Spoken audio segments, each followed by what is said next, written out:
আমাদের আলপনাটার উদ্দেশ্য হলো এখানে একটা ফেস্টিভ মোড তৈরি করা, যেখানে একটি ফেস্টিভ্যালটা যেদিন আমরা আসলে অফিসিয়ালি তাদেরকে শ্রদ্ধা জানাবো। আমরা যদিও ভাষা শহীদদের সারা বছরই শ্রদ্ধা জানাই, তাদের প্রতি আমাদের শ্রদ্ধা এই জাতি সবসময়ই আছে এবং থাকবে, কিন্তু সেটা একটা বিশেষ দিনকে কেন্দ্র করে, বিশেষ সময়কে যেন পুরো জাতি একসাথে তাদের প্রতি শ্রদ্ধা জানাতে পারে, এই জন্যই এই আয়োজন।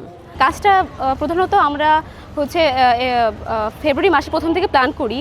তো কাজটা আমরা হচ্ছে 2 দিন টার্গেট নিই, যেমন হচ্ছে গতকাল কাজ করেছি এবং আজকে হচ্ছে শেষ কাজ আমাদের। ভালো লাগে, আমরা তো খুবই মন প্রাণ দিয়ে কাজ করি, আমাদের খুবই ভালো লাগে এটা করতে। লাল আছে, নীল আছে, শহীদদের রং আছে, অনেক কিছু মিলে আমরা কাজ করছি।